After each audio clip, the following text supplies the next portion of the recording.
தமிழக மக்கள் அனைவருக்கும் நன்றி வணக்கம். குற்ற பின்னணியே இல்லாத ஒரே கட்சி எந்த கட்சியா? தயவு செஞ்சு கொஞ்சம் தெரிஞ்ச கமெண்ட்ஸில் சொல்லுங்களேன். இந்த கட்சிக்கு குற்றமே கிடையாது. இந்த கட்சியில் இருக்கவங்க குற்றம் செஞ்சதே கிடையாது. ரொம்ப தூய்மையானவர்கள், ரொம்ப வல்லவர்கள். இவங்க இவங்க இது தேவதூதர்களாலேயே தேர்ந்தெடுக்கப்படக்கூடிய அனைத்து தகுதியும் உள்ள நபர்கள் அப்படின்னு சொல்லிட்டு இருக்கக்கூடிய கட்சி அது. தயவு செஞ்சு தெரிஞ்ச கொஞ்சம் கமெண்ட்ஸில் சொல்லுங்களேன். அதாவது மறைமலை நகரில் சில 2 நாட்களுக்கு முன்னாடி ஈழத்தமிழர்களுக்கான அந்த மே 18ஆம் தேதி நினைவு நாள் அனுசரிப்பாங்க இல்லை, அது வருஷம் வருஷம் அனுசரிப்பாங்க. ஸோ அந்த அனுசரிக்கிற தருணத்தில் அந்த கட்சி என்ன பண்ணுறாங்க, ஒரு மிகப்பெரிய ஒரு கூட்டத்தை ஒன்று போடுறாங்க. அப்போ கூட்டம் போட்டதுக்கான காரணம் என்ன?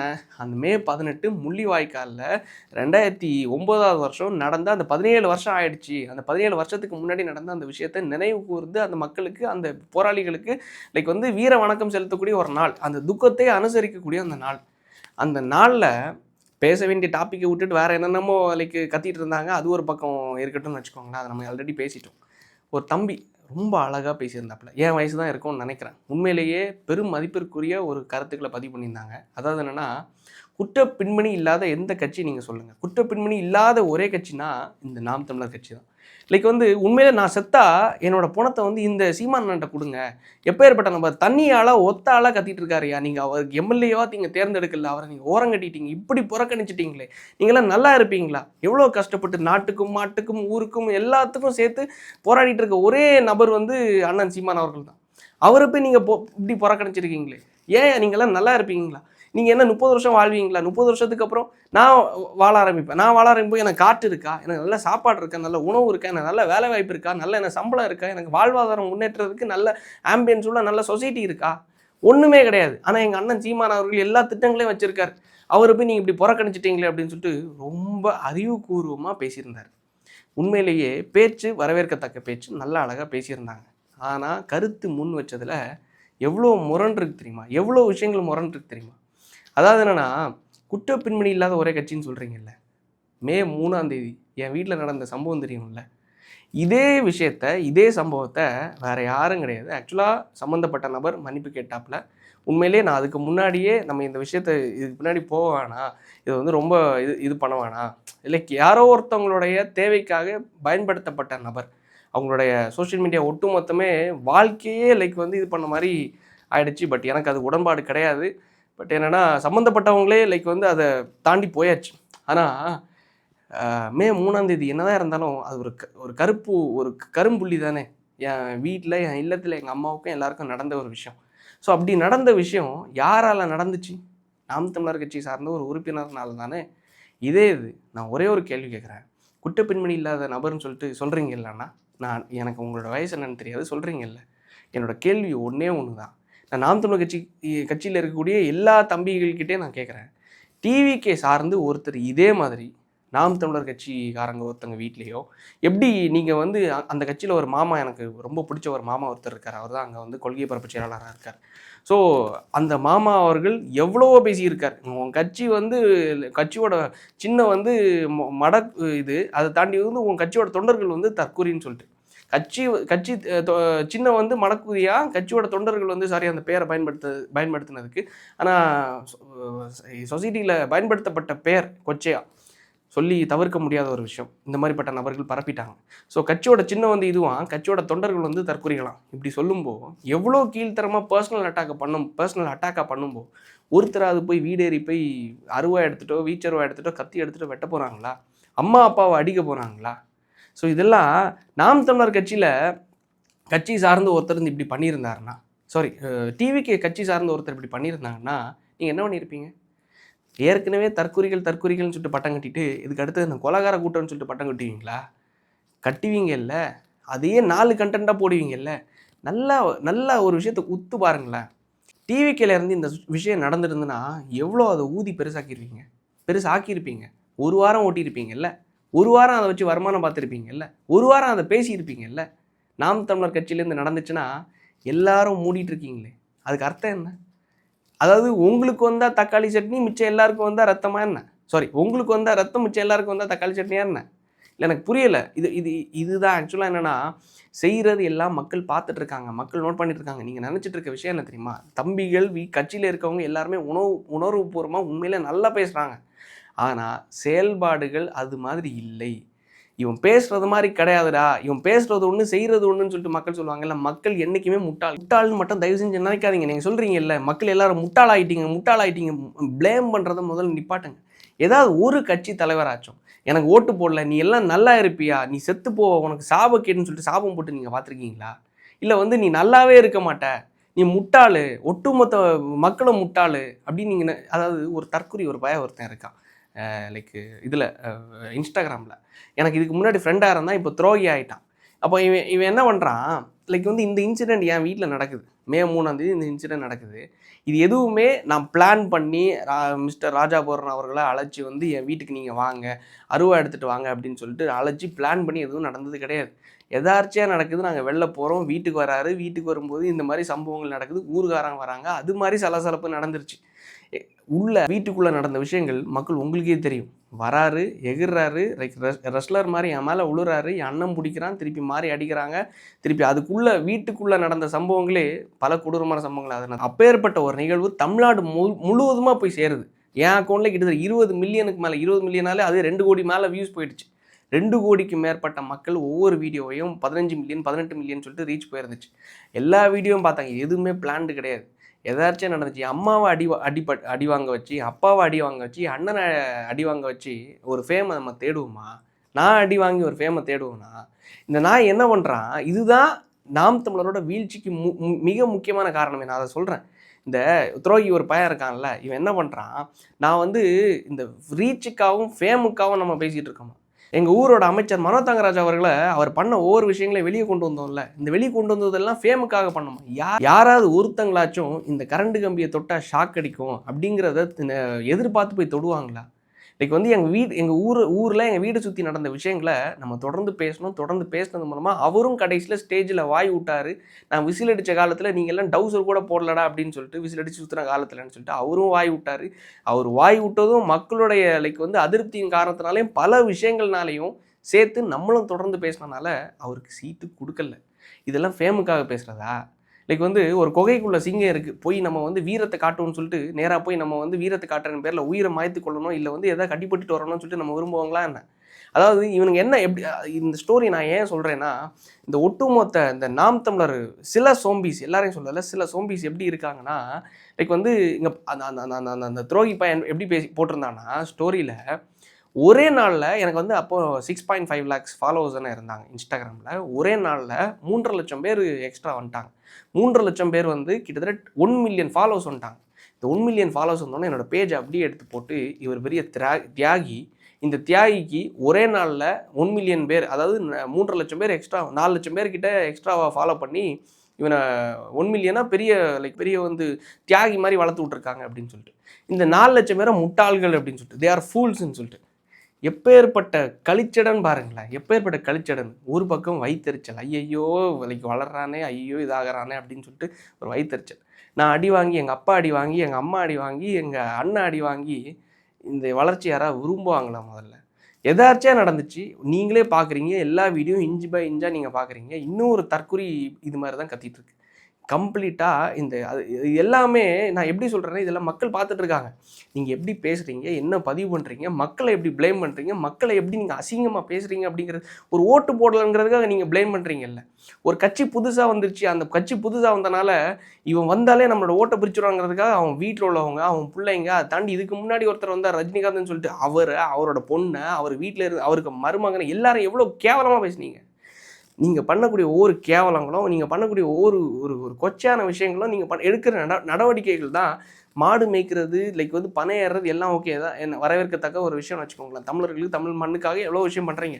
ஆனால் மக்களை எப்படி கேவலமாக பேசுகிறீங்க, மக்களோட உணர்வுகளை எப்படி நீங்கள் மதிக்கிறீங்களா இல்லை மிதிக்கிறீங்களா? உண்மையிலே மிதிக்க தான் செய்வீங்க. ஒரு மாற்றம் வேணும்ப்பா, மாற்றம் வேணுங்கிற காரணத்தினால நாங்கள் வந்து இந்த கட்சி டிவிக்கு ஓட்டு போடலான்னு இருக்கோம் அப்படின்னு யோசிக்கும்போது, சரிங்கய்யா நீங்கள் டிவிக்கு ஓட்டு போடுறதுக்கு நீங்கள் உங்களுடைய எண்ணம் ஓகே, நல்ல எண்ணம் தான். ஆனால் மாற்றம் வேணுங்கிற எண்ணமும் நல்ல எண்ணம் தான். ஆனால் நாங்களும் எளிய பிள்ளைகள் இருக்கோம், எங்கள்கிட்ட இந்த திட்டங்கள் இருக்குது. ஸோ இந்த திட்டங்கள் வந்து இந்த இம்ப்ளிமெண்ட் பண்ணுறது மூலமாக உங்களுக்கு இத்தனை பேர் வேலை வாய்ப்பு கிடைக்கும்.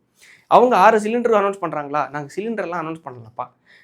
நாங்கள் வந்து எரிவாயு, இயற்கை எரிவாயு, அதை தாண்டி வந்து இந்த மாட்டோட லைக் இந்த சாணி இருக்குல்ல, இந்த சாணி மூலமாக இயற்கை எரிவாயு நாங்கள் தயாரிக்கிறது மூலமாக ஒவ்வொரு ஊர்கள்லேயும் நாங்கள் பிளான்ட் அமைப்போம்.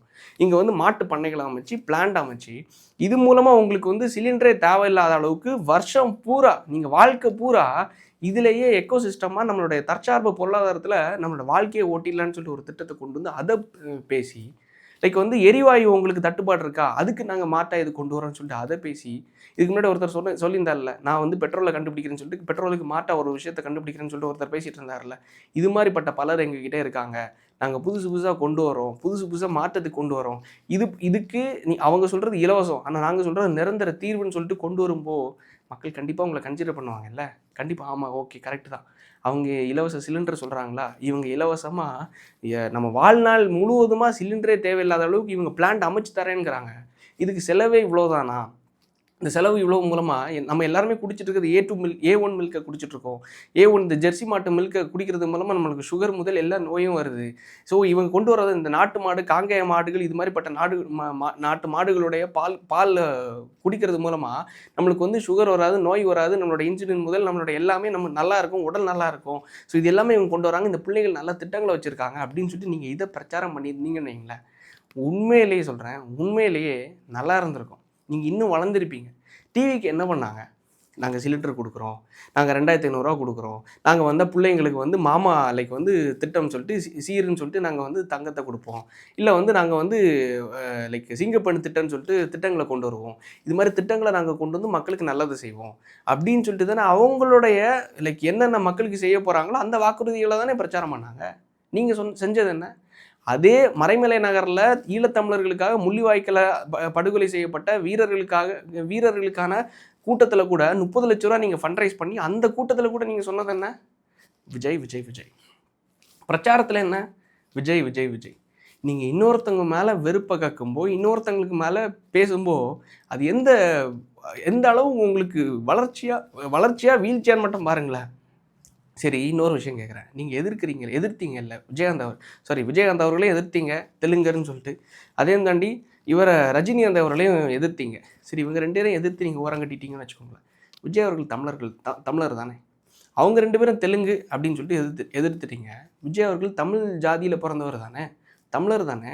ஸோ இதுக்கு முன்னாடி பிராமணரான அவங்க பேசுகிறது மாதிரியே சொல்கிறேன், பிராமணரான ஜெயலலிதா அம்மையார் அவர்கள் இலை மலர்ந்தால் ஈழம் மலரும் சொன்ன ஒரே காரணத்துக்காக நீங்கள் ஜெயலலிதா அம்மையார் அவர்களுக்காக 2016 நினைக்கிறேன் பிரச்சாரம் பண்ணீங்கல்ல, அவங்களுக்கு சாதகமாக நீங்கள் நின்னீங்கல்ல. ஜெயலலிதா அம்மையார் ஜெயித்தாங்கன்னா நம்மளுக்கு வந்து ஈழம் மலரும்னு சொல்லிட்டு அவங்களுக்கு சாதகமாக இருந்தீங்கல்ல. எம்ஜிஆர் அவர்கள் வந்து ஃபண்ட் பண்ணார், லைக் வந்து ஃபண்டு கொடுத்தாரு யாருக்கு, பிரபாகரன் அவர்கள்னு சொல்லிட்டு எம்ஜிஆர் அவர்களை தூக்கி பிடிச்சிங்கல்ல. அப்போ ஜெயலலிதா அம்மையார் அவர்கள் சொல்லும்போது இன்றைக்கி விஜய் அவர்கள் என்ன பண்ணியிருக்காரு?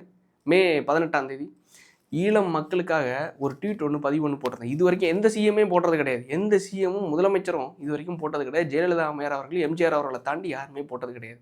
ஈழ மக்களுக்காக பேசினதும் கிடையாது. ஈழ மக்களுக்காக நாங்கள் நிற்போம், அவங்களுக்கான எல்லா தேவைகள்லையும் நாங்கள் நிற்போம், பூர்த்தி பண்ணணும்னு சொல்லிட்டு விஜய் அவர்கள் பதிவு பண்ணுறாரு. ஸோ இதை நீங்கள் வரவேற்கணும்ல.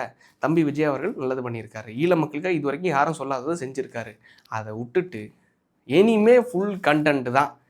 இவன் தடுக்கி விழுந்தா அதை தான் பேசணும், அவன் தடுக்கி விழுந்தா பேசணும். இங்கே பாருங்கள், இந்த தற்கொலைக்கு ஒரு எம்எல்ஏ ஜெயித்தேங்கிறத அந்த சர்டிஃபிகேட்டை கூட எடுத்துகிட்டு வர தெரில அப்படிங்கிற அளவுக்கு ஒரு மனப்பான்மை. எதை எடுத்தாலும் நீ கண்டென்ட், நீ டிவிக்கு நீ ஃபுல்லுமே அணில் வருவல் தான் அப்படின்னு சொல்லிட்டு மாமாக்கள் நீங்கள்லாம் யோசிச்சா எப்படி கட்சி வளரும்? கட்சி வளராது, கொள்கை வளராது, மக்களுக்கு நீங்கள் பண்ணணும்னு நினைக்கிறது எதுவுமே நடக்காது, நீங்கள் மட்டும் வளருவீங்க.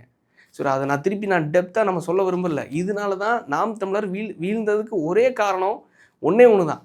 நான் என்ன செய்ய போகிறேங்கிறத சொல்லாமல் அவன் இப்படி பண்ணிட்டானே, இவன் இப்படி பண்ணிட்டானே, இன்னொருத்தனை குறை சொல்லும்போது எவ்வளோ குவாட்ஸ், எவ்வளோ விஷயங்கள், எவ்வளோ கருத்துக்களை நம்ம பார்த்துருப்போம்.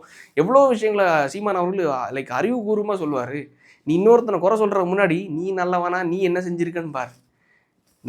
நான் வந்து ஏழை எளிய மக்களுக்காக, பிள்ளைகளுக்காக, இந்த தமிழ்நாட்டு மக்களுக்காக இவ்வளோ திட்டங்களை கொண்டு வந்திருக்கேன்யா. கட்சியில் இருக்கக்கூடிய எல்லாருமே இன்ஃப்ளூயன்சர்ஸ் தானே, எல்லாருமே பேச்சாளர்கள் தானே. அந்த அந்த அந்த அந்த தம்பி, நான் அந்த புகைப்படத்தை போடுறேன், ரொம்ப அருமையாக பேசியிருந்தாப்புல, ரொம்ப அருமையாக பேசியிருந்தாப்புல. கீழே அவ்வளோ நல்ல கமெண்ட்ஸ் வந்துச்சு. நீ நல்லா பேசுறியப்பா, கட்சியில் இருக்கக்கூடிய அவங்களுடைய நடவடிக்கை என்ன, அவங்க தலைவர்களுடைய அந்த மாமாக்களுடைய பேச்சுக்கள் என்ன பாருங்க, அதை போய் அந்த வெறுப்பு அரசியல்னால தான் ஒட்டு மொத்தமாக உடஞ்சிருச்சுன்னு சொல்லிட்டு 36 லட்சம் ஓட்டு அங்கே இருக்குது, 16 லட்சம் ஓட்டு அங்கே இருக்குது, பாதி இல்லை அதுக்கு கீழே உடஞ்சிருச்சு. ஸோ அப்போ இந்த கட்சியோட வளர்ச்சிக்கும் வளர்ச்சிக்கு எவ்வளோ பெரிய முட்டுக்கட்டாக இருக்குன்னு பாருங்களேன், எவ்வளோ பெரிய ஒரு இதாக இருக்குன்னு. இவ்வளோ யங்ஸ்டர்ஸ் இருக்கீங்க, இவ்வளோ இன்ஃப்ளூயன்சர்ஸ் இருக்கீங்க, கட்சியில் இவ்வளோ பேச்சாளர்கள் இருக்கீங்க.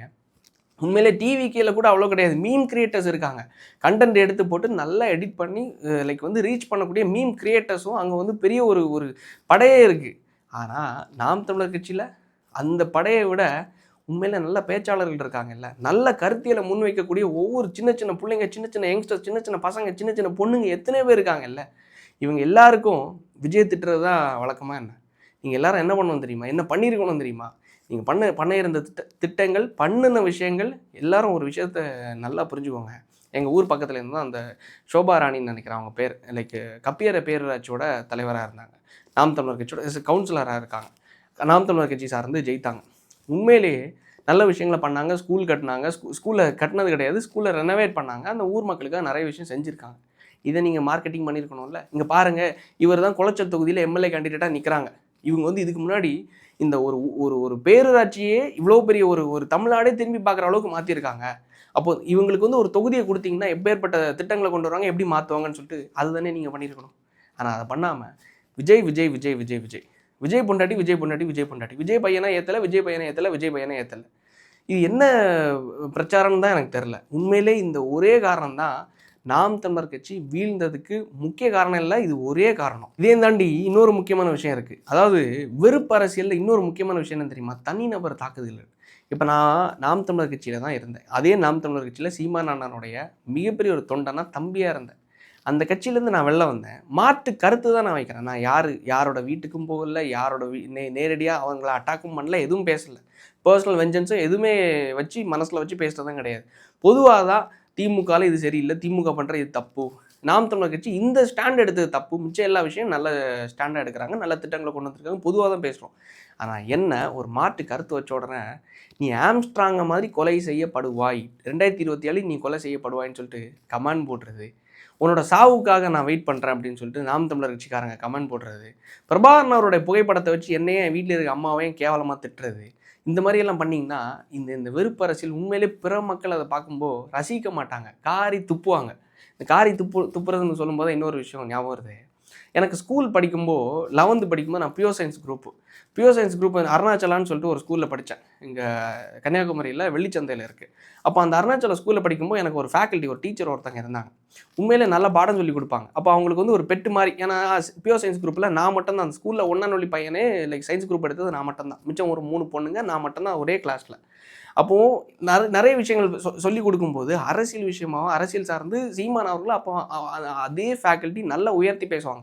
இங்கே பாரு, திமுக அண்ணா திமுக எல்லாம் வேஸ்ட்டு, அதை தாண்டி வந்து காங்கிரஸ் எல்லாம் என்ன ஆக போகுதுன்னே தெரில, ஆனால் சீமான் அவர்கள் நல்ல திட்டங்களை கொண்டு வர நல்லா பேசுகிறாருன்னு சொல்லிட்டு அப்போ சொன்ன ஃபேக்கல்ட்டி, அப்போ சொன்ன அந்த டீச்சரு சமீபத்தில் எனக்கு எலெக்ஷன் முன்னாடி கால் பண்ணியிருந்தாங்க.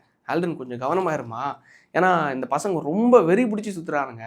நான் என்ன சொன்னேன், நீங்கள் வந்து இவ்வளோ தவறுகளை இவ்வளோ தப்பு பண்ணுறீங்க, இவ்வளோ வெறுப்பு அரசியலை கக்குறீங்கப்பா, இது சரி கிடையாது அப்படின்னு சொல்லும்போது அந்த பையன் கேட்குறான், நீங்கள் யாருக்குமா ஓட்டு போட போகிறீங்க அப்படின்னு சொல்லிட்டு. அதாவது அவங்களுக்கு தெரிஞ்ச இன்னொரு நாம் தமிழர் கட்சியோட பையன் கேட்குறானா, யாருக்குமா நீங்கள் ஓட்டு போட போகிறீங்க அப்படின்னு. இப்போ நான் விஜய்க்கு ஓட்டு போடலான் இருக்கேன் அப்படின்னு சொல்லிட்டு. அப்போது அவர் என்ன சொல்கிறான்னு தெரியுமா, கண்ணாடிக்கு முன்னே போய் நீ காரி துப்பிக்கோ அப்படின்னு சொல்லிட்டு.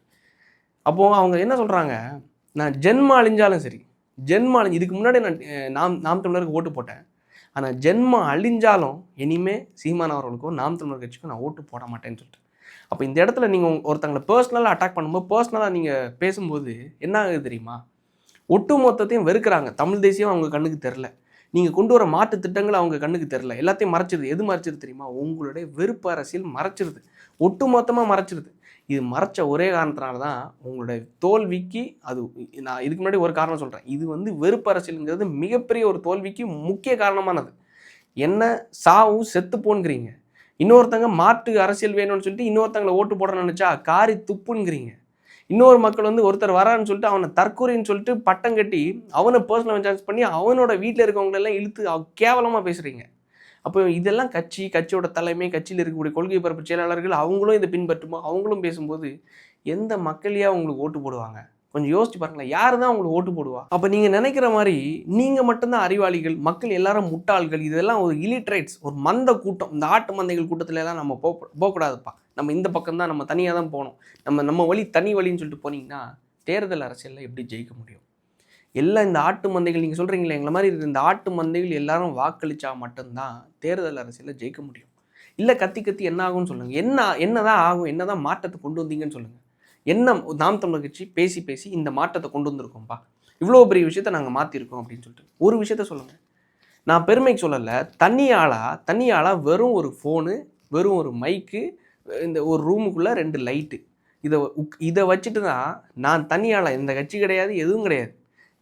எந்த பின்புலமும் இல்லாமல், எந்த என் வீடெல்லாம் பார்த்தீங்கல்ல, என் வீடியோவில் எல்லாம் பார்த்தீங்கல்ல, என்ன பின்புலம், அம்மா யார் அப்பா யார் எல்லாத்தையும் பார்த்தீங்கல்ல.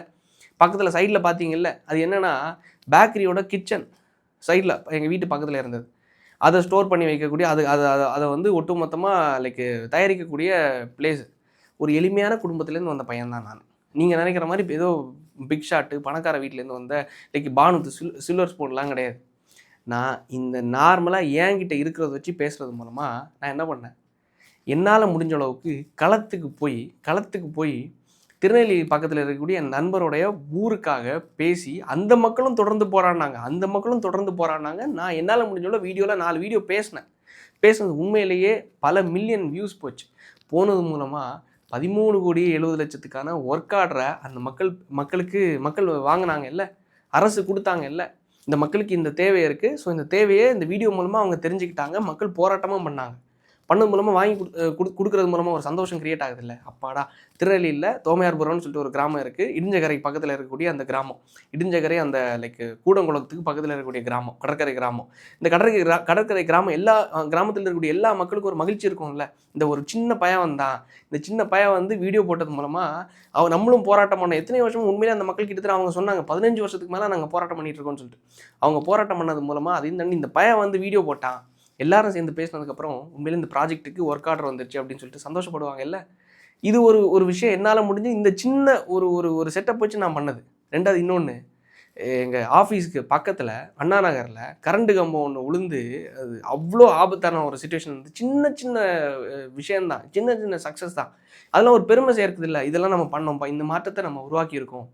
நான் தனியால் எந்த கட்சி பின்புலம் இல்லாமல், எந்த கட்சியோட பின்புலம் இல்லாமல், இதை தாண்டி ஒரு டிஎஸ்பி ஒருத்தர் இருக்கார் மயிலாடுதுறையிலேருந்து, சுந்தரேசன் சொல்லிட்டு. அவர் இதுக்கு முன்னாடி வந்து சென்னையில் மயிலாடுதுறையோட டிஎஸ்பியாக இருந்தார். லைக் வந்து கார் கொடுக்காம, ஒரு வாட்டி நீங்கள் நல்லா ஞாபகப்படுத்தி பாருங்கள், கார் கொடுக்காம காரை பிடிக்கிட்டு உன் விரல் வளைஞ்சி போகலைன்னா உடச்சுருன்னு சொல்லிட்டு ஒரு எஸ்பி சொன்னார்னு சொல்லிட்டு நடந்து போனார்ல. அந்த எஸ்பி அவருக்காக ஒரு வீடியோ வந்து நான் பேசினேன். என்னையா இப்படி பாவம் அந்த மனுஷன் இப்படி வந்து பண்ணிட்டீங்களே, அவர் வந்து சஸ்பெண்ட் பண்ணிவிட்டு லைக் வந்து கோர்ட்லேருந்து ஆர்டர் கொடுத்துட்டாங்க, திருப்பி இவரை சர்வீஸில் உட்கார வைக்கிறதுக்காக. ஆர்டர் கொடுத்ததுக்கப்புறமாவே இவர் சர்வீஸில் உட்கார வைக்கல, இப்படி போய் கஷ்டப்படுத்துறீங்களே அப்படின்னு சொல்லிட்டு ஒரு வீடியோ அவருக்காக நான் சும்மா தான் பேசினேன், எதாச்சமாக சும்மா பேசினேன். சரி, ஒரு நியூஸ் வந்திருக்கே பாவம், லைக் வந்து ஒரு நம்மளால முடிஞ்சோட பேசுவோம் அப்படின்னு சொல்லிட்டு பேசியிருந்தேன். அது பேசினது மூலமாக அவரை திருப்பி சர்வீஸில் கொண்டு வந்தது மூலமாக அதை மேற்கோள் காட்டி மோர் தென் 500 போலீஸ், 500க்கு மேற்பட்ட காவல்துறை அதிகாரிகள் சஸ்பெண்டில் இருந்தவங்களை திருப்பி சர்வீஸில் கொண்டு வந்தாங்க. எத்தனை பேர் அந்த விஷயத்தில் பயன்பட்டிருக்காங்கன்னு மட்டும் பாருங்களேன். எத்தனை பேர் திருப்பி பயன்பட்டிருக்காங்க அப்படின்னு சொல்லிட்டு. இது மாதிரி 1-2 கிடையாது, பல விஷயங்கள் சின்னதாக பண்ணோம், சின்னதாக குட்டியாக பண்ணோம். இது எத்தனாவது வயசில்? நேற்று முந்தினத்து தான் எனக்கு 25வது வயசு. அந்த 25வது வயசில் தான் நீ சாகடிக்கப்படுவாய், நீ சாகணும், உன் பிறந்த நாளை நாங்கள் பார்த்துட்டோம், நீ இறந்த நாளே நாங்கள் பார்க்கணும்னு சொல்லிட்டு நீங்கள் தான் கமெண்ட் போடுறீங்க. இப்படி இருந்தால் எப்படி விளங்கும்? நீங்கள் எல்லாருமே தயவு செஞ்சு நாங்கள் உங்ககிட்ட கையெடுத்து கும்பிட்டு கேட்டுக்கிறது, கையெடுத்து கும்பிட்டு கூட நான் கேட்டுக்கிறது ஒன்று தான். தயவு செஞ்சு இந்த வெறுப்பு அரசியலை, நீ செத்து போன, நீ முட்டாள், நீ வந்து இலிட்ரேட், ஒன்றுமே தெரியாதுன்னு சொல்கிறத தாண்டி தயவு செஞ்சு நீங்கள் என்ன பண்ணீங்க, என்ன பண்ண போகிறீங்க, உங்களை தேர்ந்தெடுத்தால் நான் என்ன செய்வேங்கிறது நீங்கள் சொல்ல ஆரம்பிச்சிங்கன்னு வைங்களேன். வெறுப்பு அரசியலை கக்காமல் இதை பண்ண ஆரம்பிச்சிங்கன்னு வைங்களேன். சத்தியமாக நாம் தமிழர் கட்சி எப்படி இப்போ 16 லட்சம் ஓட்டுக்கு விழுந்திருக்கீங்களோ, உண்மையிலே 1.5 கோடி ஓட்டாக நீங்கள் மாறுவீங்க. தமிழ்நாட்டில் ஒரு அசைக்க முடியாத சக்தியாக கண்டிப்பாக நீங்கள் மாற்றப்படுவீங்க. லைக் வந்து ஒரே ஒரு கருத்து, chief justice of India CJI like வந்து சூரியகாந்தன் சொல்லிட்டு ஒருத்தர் இருக்கார் நம்ம இந்தியாவில். அவர் வந்து ஒரே ஒரு கருத்து, ஒருத்தர் வந்து அன்எம்ப்ளாய்டு எம்ப்ளாயியாக ஒருத்தர் இருக்கார். அவர் பேர் கரெக்டாக எனக்கு ஞாபகம் வரல. அவர் வந்து கோர்ட்டில் லைக் வந்து கோர்ட் ஹாலில் வந்து டிஸ்கஷன் நடந்துட்டு இருக்கும்போது காக்ரோச், அதாவது கருப்பாம்பூச்சின்னு சொல்லிட்டு இந்த chief justice of India Suryakant அவர்கள் அந்த அன்எம்ப்ளாய்டு பர்சனை பார்த்து கொச்சையாக பேசிட்டார். பேசின உடனே அந்த தனி ஆள், தனி நபராக இருந்த அந்த பையன் என்னென்னமோ கட்சிகள் இருக்குது, காங்கிரஸ் இருக்குது, பிஜேபி இருக்குது, கீழே திமுக, அண்ணா திமுக, எப்பேற்பட்ட ஆலமரங்கள்லாம் இருந்துச்சு. அவங்க பார்க்காத வளர்ச்சியை 4 நாளில் வீடியோ போட்டு நீ காக்ரோச்சுன்னு தானே என்ன சொன்னேன், காக்ரோச்சுன்னு தானே என்ன சொன்னேன், காக்ரோச் ஜனதா பார்ட்டின்னு சொல்லிட்டு சிஜேபின்னு சொல்லிட்டு ஒரு கட்சியை இப்போ ஆரம்பிச்சிட்டாப்புல. ஆன்லைனில் அந்த கட்சியை ஆரம்பித்து மோர் தென் 10 மில்லியன் ஃபாலோவர்ஸ் வந்து இப்போ உள்ளே வந்திருக்காங்க. 10 மில்லியன் எவ்வளோ தெரியும்ல, 1 கோடி பேர். 1 கோடி பேர் 2 நாளில், 4 நாள் அந்த சம்பவம் நடந்து 4 நாள் ஆகுது, 2 நாளில் 1 கோடி பேர் ஃபாலோ பண்ணியிருக்காங்க. இங்கே ஏற்கனவே அது நம்பவே முடியல. இங்கே ஏற்கனவே கீழே இங்கே 2 பெரிய ஆலமரங்களே சாஞ்சிருச்சு. டிவிக்கே புது ஒரு கண்டு முளைச்சி, டிவிக்கேன்னு ஒரு கண்டு முளைச்சி வந்திருக்கு. இப்போ மேலே 2 ஆலமரங்கள் அங்கே மேலே இருக்குது. ஒன்று வீழ்கிற ஸ்டேஜில் இருக்குது, இன்னொன்று ஆட்சியில் இருக்குது.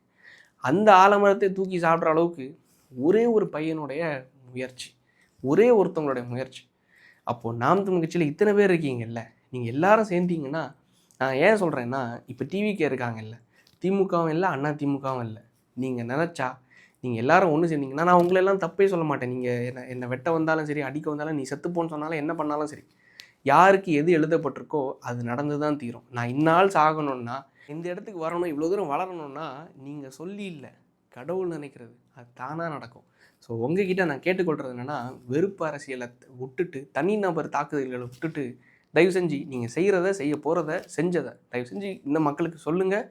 இன்னும் அரசியல் பண்ணுங்கள், இன்னும் மக்கள் பணியில் ஈடுபடுங்க. செஞ்சீங்கன்னு வைங்களேன், அடுத்த எலெக்ஷனில் டிவிகேவா டிஎம்கேலாம் இல்லை, டிவிகே வெர்சஸ் நாம் தமிழர்னு சொல்லிட்டு மிகப்பெரிய ஒரு போர், ஒரு படை உருவாகணும்னு நான் நம்புகிறேன். ஒரு வெல்விஷராக தான் சொல்கிறேன். சில மாமாக்களும் கொஞ்சம் பேச்சுக்களை மாற்றினாங்கன்னா நல்லா இருக்கணும்னு நம்புகிறேன். எனக்கு வெறுப்பெல்லாம் கிடையாது உங்கள் மேலே.